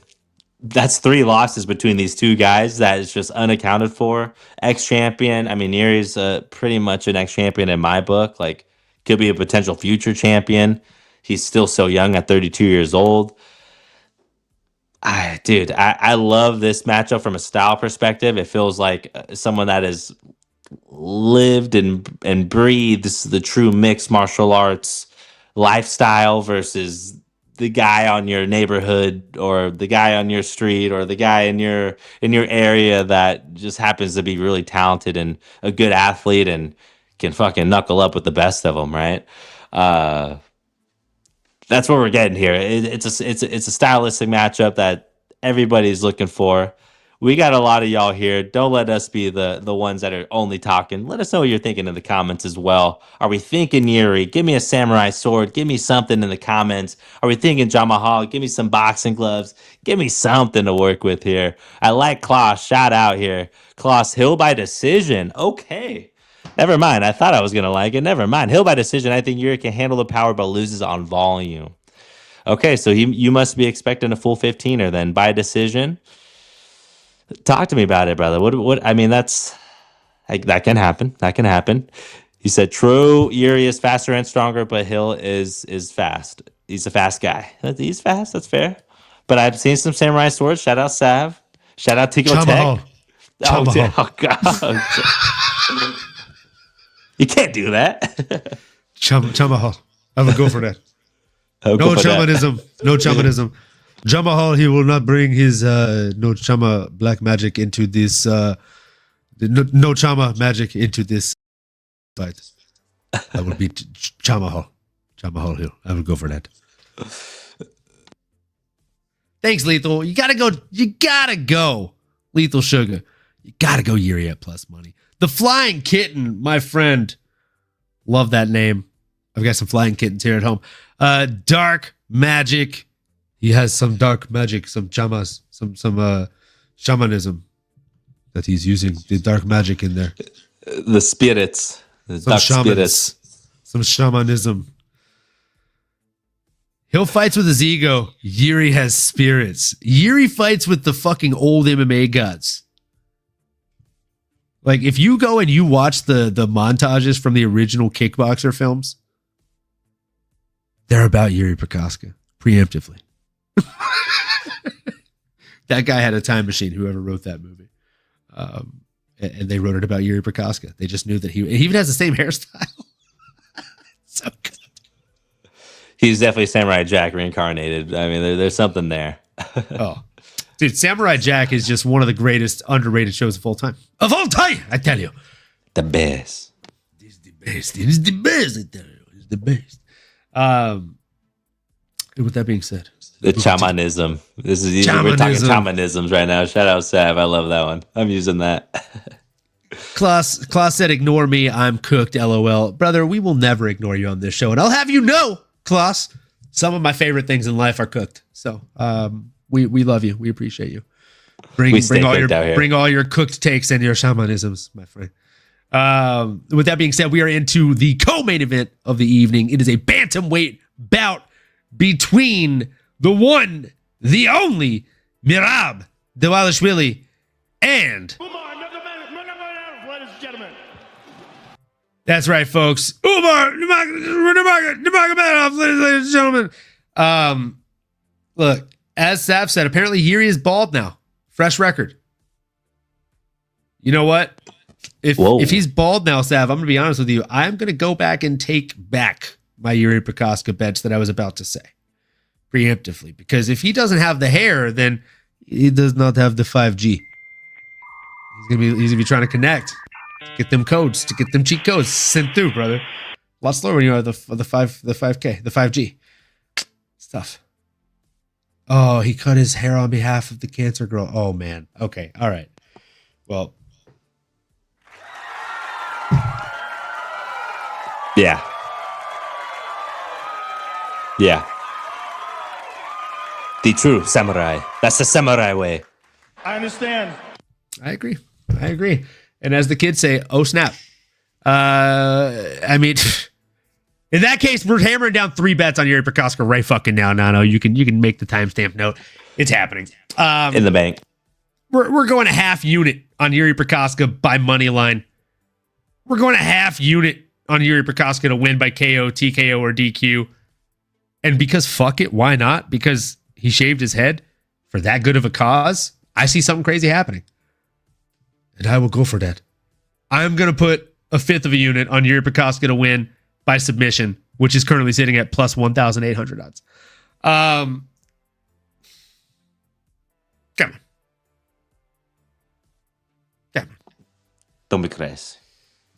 You put a fifth of a unit on that, you literally will turn that into 3.8 whole units. So I'm doing a fifth of a unit on that. And I think you'd be crazy to follow me. So don't do it. Definitely don't do it. But here we are. We're doing it. I'm doing it. And I'm going to have a lot of fun doing it. So we're going Yuri all fucking day here, and we're moving into this co-main event. Merab Dvalishvili versus Umar Nurmagomedov. Nano, who do you have? And tell me why. Oh, this is a tough one, right? We're talking a championship fight, bantamweight title. Got Merab Dvalishvili, one of the best personalities in the UFC right now, in my opinion. Took over the Sugar era. It is now the Merab show. But come Saturday, a new champion of the bantamweight division will be another Nurmagomedov. I'm talking about Umar. Ladies and gentlemen. Thank you, Joe. But he's the guy. I mean, it's really, really hard to bet against this kid. I say he's a kid because he's 29 years old and I'm 30, and maybe that gives me that honorary, bucko kind of stature over him. But I'll tell you what, man, he's got all the skills and he fights different than all the other Nurmagomedovs. I mean, he does have that Dagestani gangster in him. He has the wrestling pedigree, as we know. But his striking is bar none. I mean, it is at the top of every facet of striking. When you break down the leg kicks, the body strikes, the knees, the elbows, the combinations, it's like he puts everything together so smoothly. He's confident. He's a really, really, really talented athlete, explosive. And I think all things considered, he has that trump card, right? Like if Merab and Umar are playing Yu-Gi-Oh, they both have that blue-eyed white dragon. Is that what it was? Is it the white-eyed blue dragon? Blue-eyed white dragon. I mean, if you save up enough and you have all 5 cards, you can have the Exodia. Exodia. That's Umar. And unfortunately, Merab just isn't there yet. I mean, he has all the tools. He's 34 years old. He's had his time at the top, but I think honestly, his his chin is a little suspect. Maybe his skin too. He needs some sunscreen or something. But and I love his pressure. I love his pace. Like, I think Merab, maybe if you rewind the clock a little bit and you put both of them at 29, both of them in their prime, maybe it'll be a little different. But I think Umar finds a way to get it done. I'm seeing in the chat here, this one going all 5 by Lethal Sugar. I don't know, man. I mean, that's the thing. I think so. Umar can put him away. If Umar's going to win, I could see in like the 3rd or 4th. Like, I could see it being a little late. I could see this being even a slow start, unfortunately. Like, it's going to be a chess match. And correct me if I'm wrong, but it's a title fight, so it is 25 minutes, right? It is 25 minutes, and it's actually one of my bigger parlays. I'm putting 2 units on a 2-leg parlay involving it not going the distance. I'll give you the other leg of that one in just a moment here. But yeah, you can get odds on this one to not go the distance right now, and they're pretty juicy odds here, folks. So if you wanted to go under 4.5, you can currently get that at plus 230. Again, folks, plus 230. If you want to put a unit down on that, you get 3.3 back. I wouldn't recommend doing a unit, whatever your unit sizes are. I would recommend probably doing like a half unit on that. But I mean, I'm a hypocrite because I'm doing more than that myself. So what do I know? I digress. So here we are. I will definitely be putting 2 units on this and another fight to not go the distance. But yeah, to kind of dot the I's and cross the T's that you've already written down on paper for us to lay out and play out here, my friend. I just think Umar is going to be a step ahead, not only because of an age kind of disparity, but also just a skill set disparity. You have Merab Dvalishvili, who, again, correct me if I'm wrong here, made a name for himself out here by getting 43 attempted takedowns against Jose Aldo. Maybe it was even more. I just know it was over 40.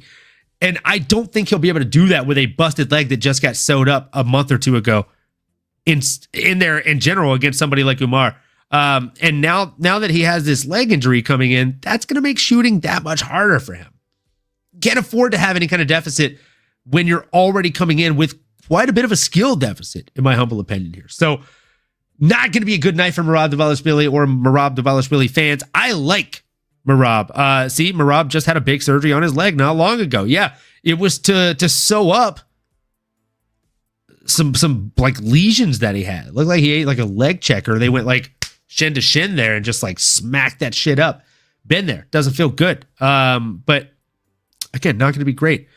Sav said that's why they said about his cut, or that's why they said about his cut before his fight with Sugar, and he won by kisses. That's fair. That's fair. By kisses, not kisses. Kisses.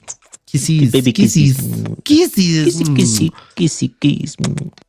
Deco Tech said, I think Umar keeps it on the feet and jab speed ? Kicks off the front leg. I completely agree that lead leg ? Kick and the lead leg teep kick is nasty. Nasty stuff. And if he's able to continue utilizing that teep kick against somebody like Merab's going to have a hard time leaning in and getting those takedowns. And if he does, a teep that comes up the way that Umar throws it is, I mean, it's the way that they teach it, aka shout out, been there, done that. It's again why I love how they teach. They whip that leg up to throw that teep kick, and then they push at the last second with their hip extension, right? So you whip the leg up and then push.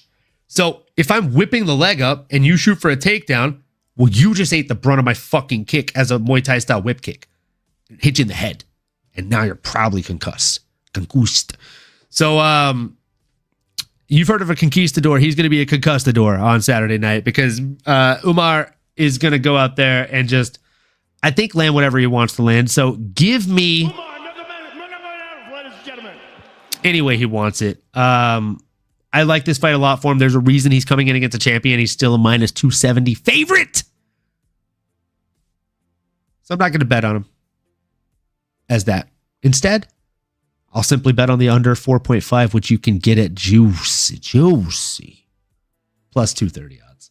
I'm going to do a straight bet on that one as well, because why the fuck not, kids? We're going to go ahead and put 1 full unit down on that one. And then with that being said, we better pour up another shot, brother, because it is the main event of the evening. folks. That's right. It's time! For one of the best fights at a skills disparity level that I've ever seen in my life on paper, we have Islam Makhachev coming in against Arman Tsarukyan, part 2.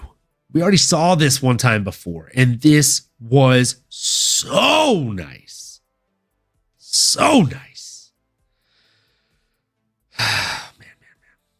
I think this is going to be a really, really fun fight. I think this is going to be a little bit of a back and forth battle in the beginning, but every minute past minute number 7, it is just going to be tougher and tougher for Arman Tsarukyan to implement his game plan. Nano, take over the breakdown as I pour up this shot, my friend. I got you, brother. I'm already poured up, so I will take over the initial breakdown here. And I will say this is an interesting one, right? We do have 2 guys from the other side of the world from us here in the States, but 2 of the best to do it, man. And there's an interesting narrative because there is a number 2 next to it. They did fight back in 2019. I'm curious, and I'll do my quick 2 cents here and dish it back to you. And if you actually hold that with any stake, if you hold that with high regard, because both of these guys since then have accomplished, monumental things in their career. Islam solidified himself as the pound-for-pound king. Arman has quickly catapulted himself as the guy here in the lightweight division, beating a Charles do Bronx Oliveira. I'm interested to see this matchup. I do think Arman, and the build-up was great. I want to go back and watch the press conference, but the UFC countdown and all the episodes leading in, Arman is pulling out all the stops. He is extremely motivated. And at 28 years old, they fought 4 or 5 years ago. He was just a kid, man. Same with Islam.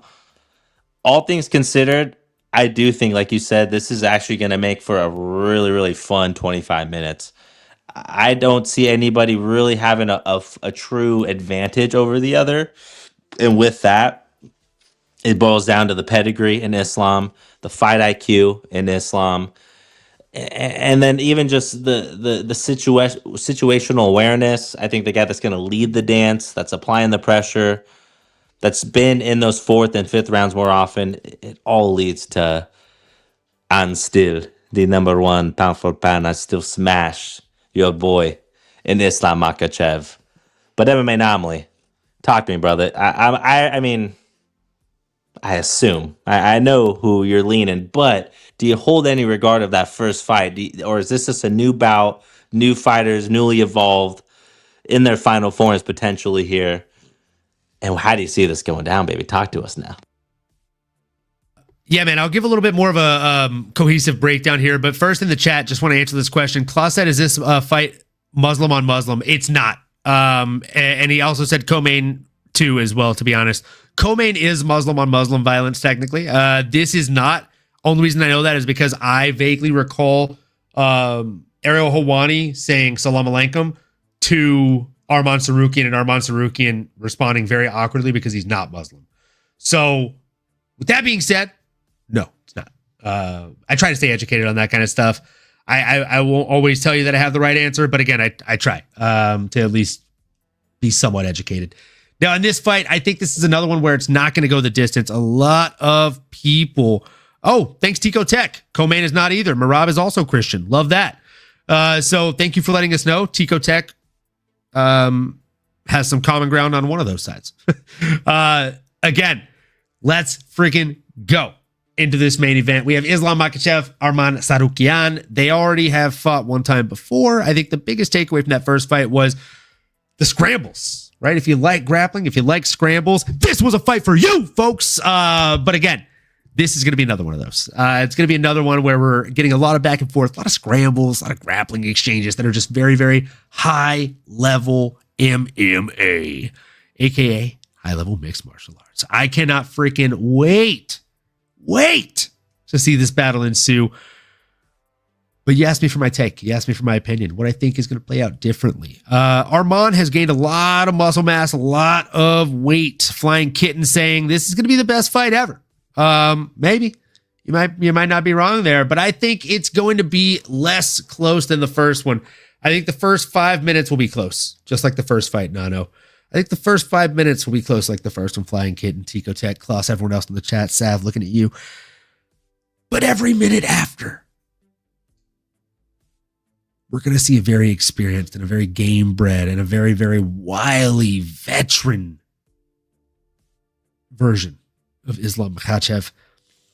We're going to see somebody that's a tenured veteran in the game now that is a lot less wet behind the ears himself than that last time they fought.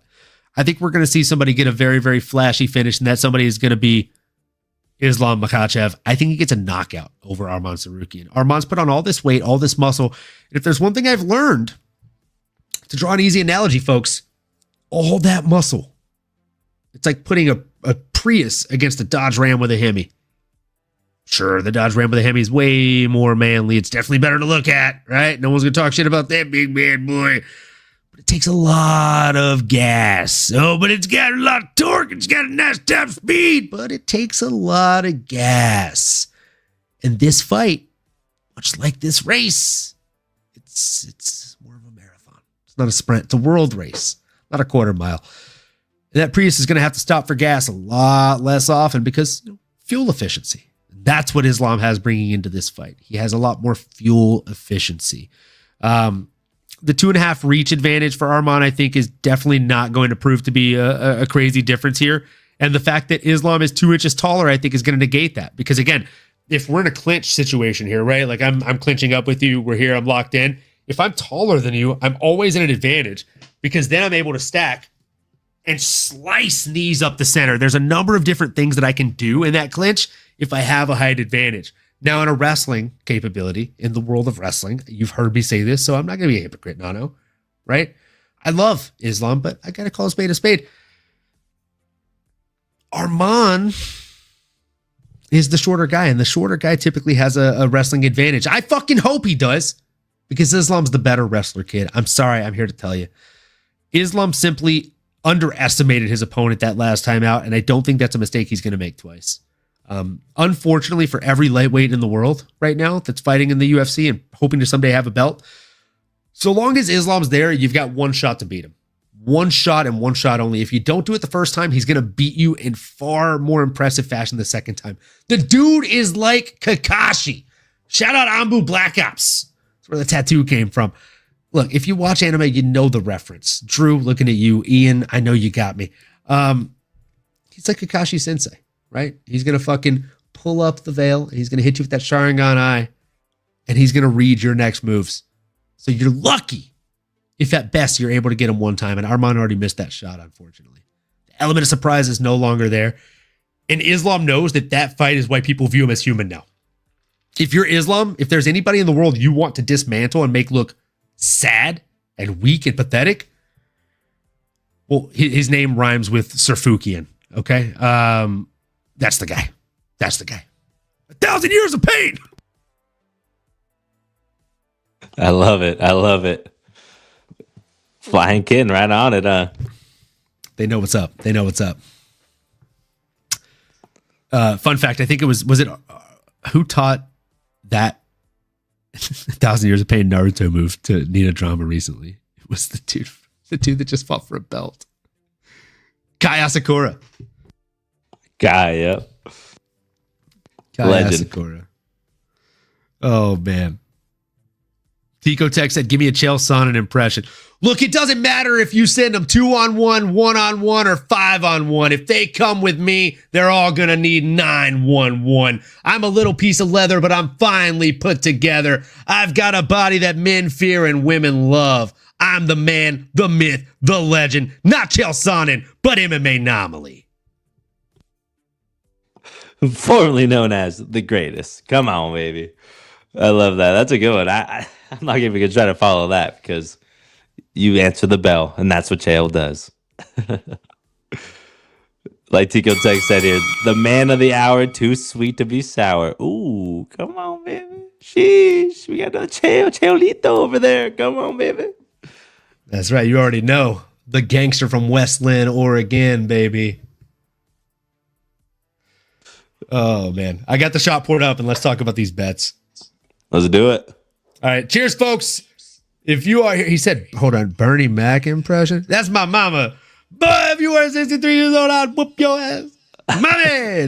That's about the best I can do. I know Bernie Mac, great comedian, but I'm trying to think of some lines. I love it. I don't know why the lines that come to my mind are literally his scenes in Transformers 1. Oh, that's a good one. It's because it's classic. It's faded. It's faded classic. It's classic faded. I didn't watch the Bernie show, but I guess what movie was he in? Mr. 3000. That was another banger. Oh, that was another Bernie. really good movie. That was a good one. Absolutely. Speaking of bangers, cheers, folks. We are at an hour and 40 minutes. There's almost 80 of you guys and girls in here watching this. We appreciate you. If you drink, raise one up with us. And if you don't, raise up a glass of water or just, raise up a little air hands with us. We appreciate you for being here all the same. Cheers to you. Salute.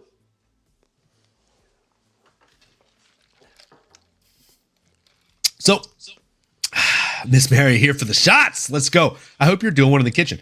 So with that being said, folks, I did tell you I was betting a couple of unders here, right? And cheers to you, Flying Kitten 2020. No, 22. Flying Kitten 22. I need to get a different kitten thing. This is the only one I got on the soundboard. Bit out of season, but we out here. Cheers to you. Let's go, Miss Mary. Do too. Still January, so we'll take it. Let's go. And I mean, Miss Mary doing 2 shots? Let's go. Love to see it. So I did tell you guys and girls that I am making a little double parlay here, 2-legger for fights to get finishes.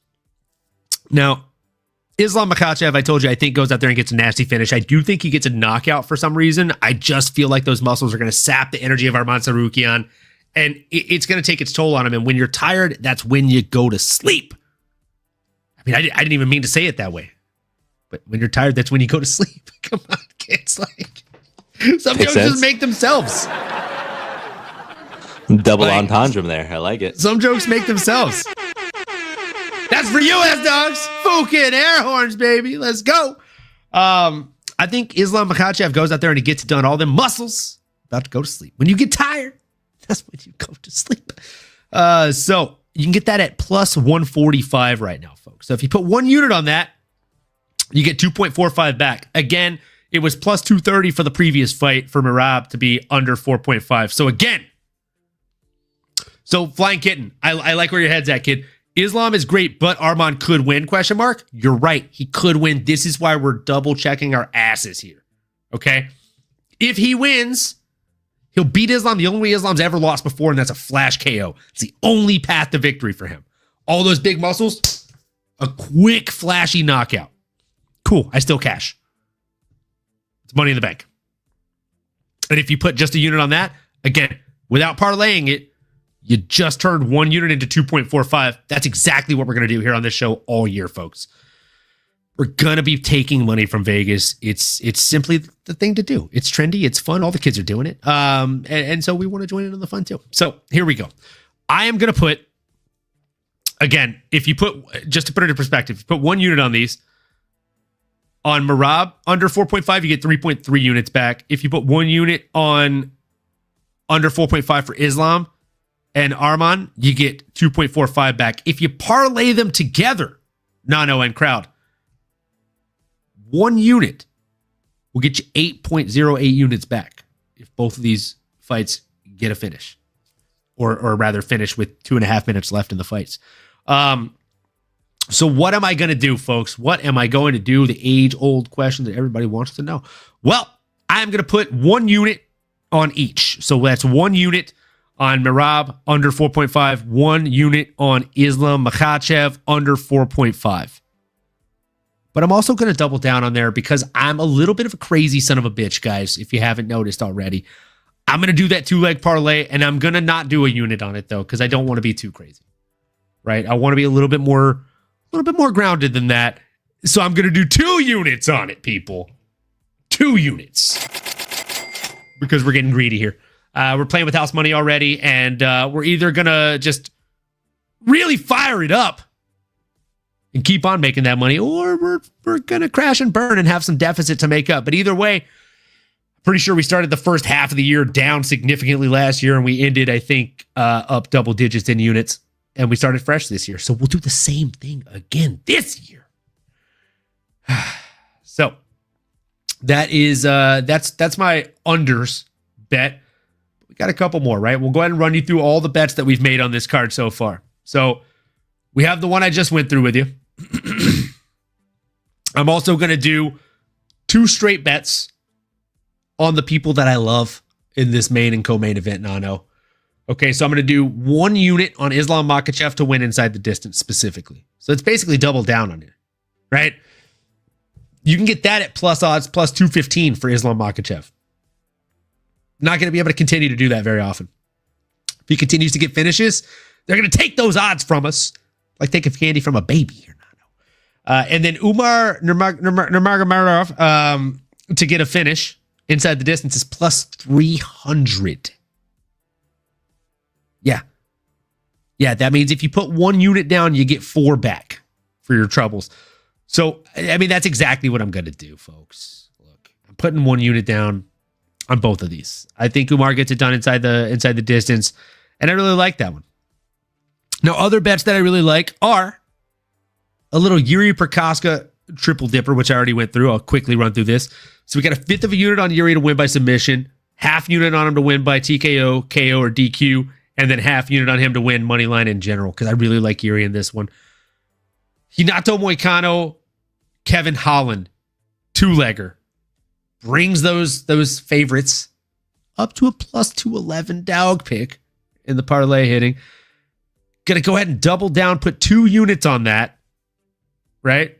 2 units to win a little over 6 units back. Really, really like that. Let's jump in the chat real quick before I continue. Sav said, I basically bet on Islam going under against Dustin. I parked in a parking lot that closed at midnight because that fight was not supposed to go to decision. And guess who got a boot on her car? No way. Well, you know what, Sav? Sometimes that's what the betting game and the mixed martial arts game is all about. Oh, that's...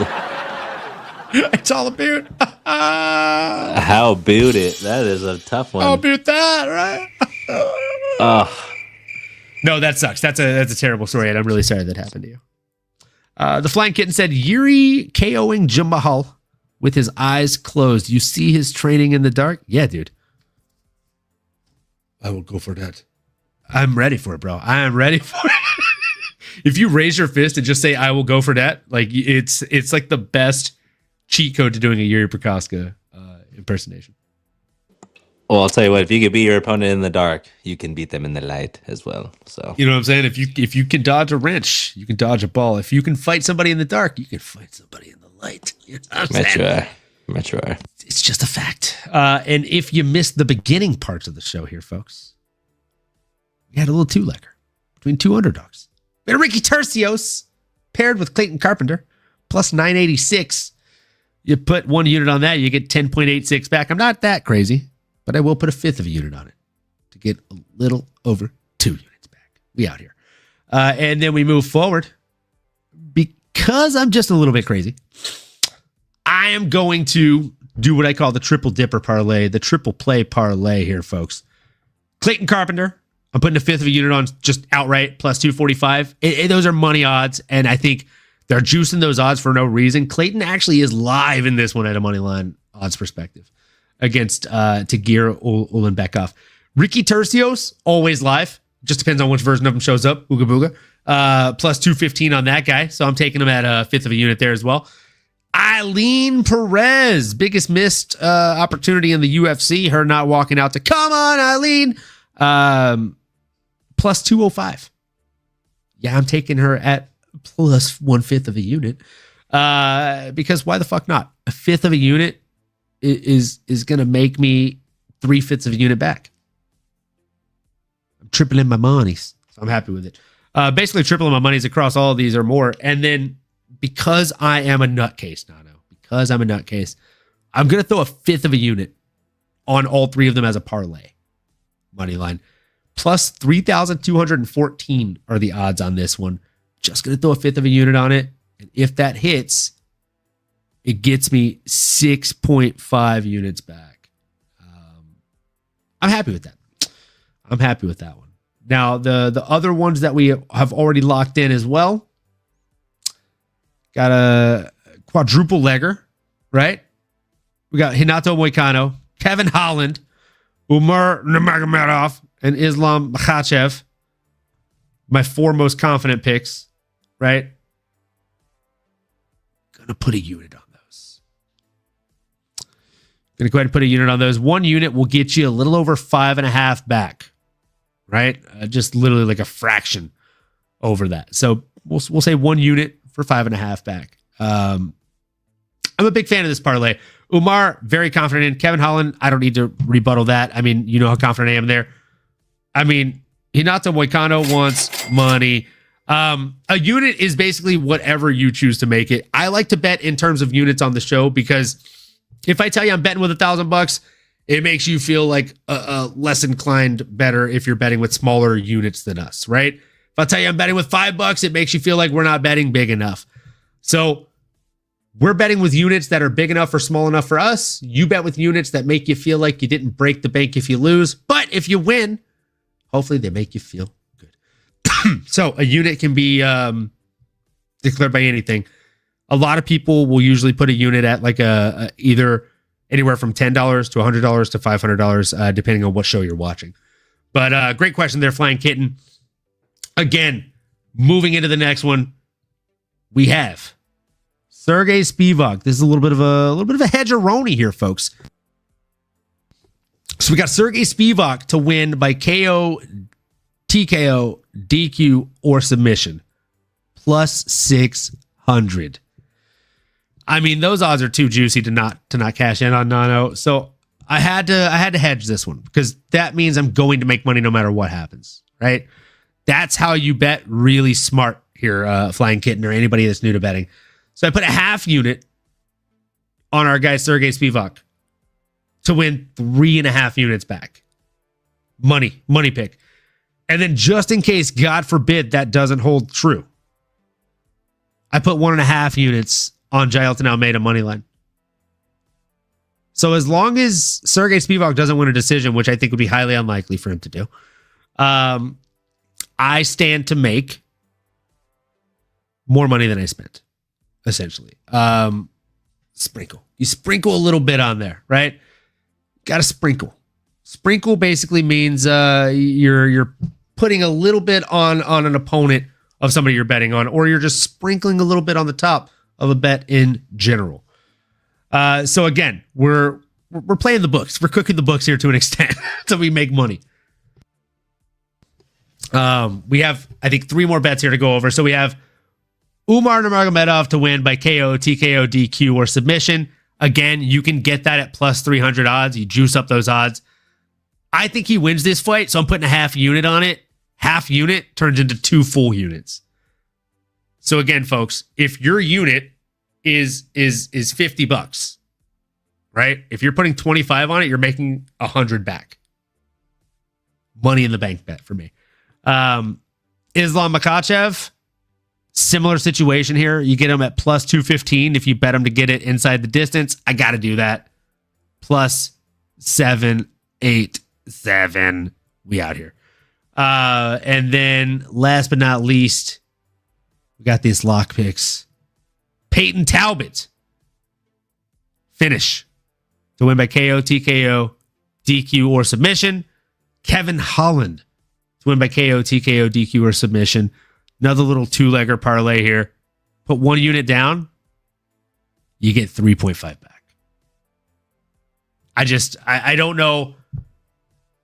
You'd be hard pressed to talk me off this ledge because I'm convicted on these bets.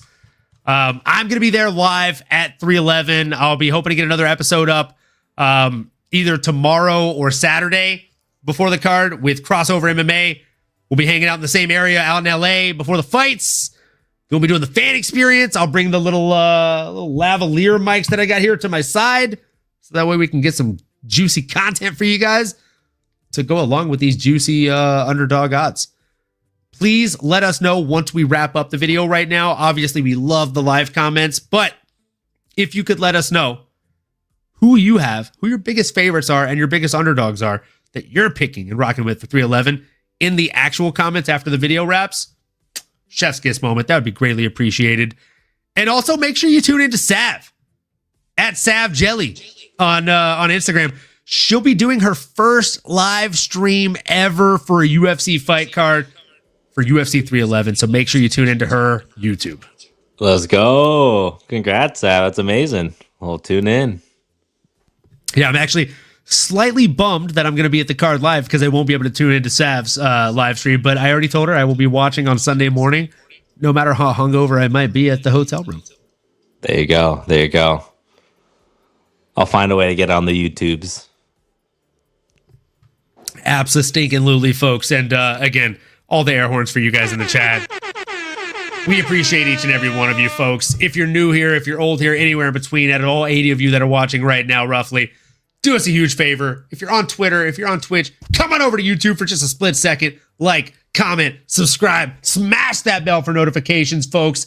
And we hope that you've enjoyed this show. We hope even more that you enjoy UFC 311. We hope all of your bets cash, unless they're against our bets. Then you can get fucked. And otherwise, the main thing that we hope above all else, folks, is this and this only. Please, please, please, please do us a favor. Keep on going and keep on growing, folks. You've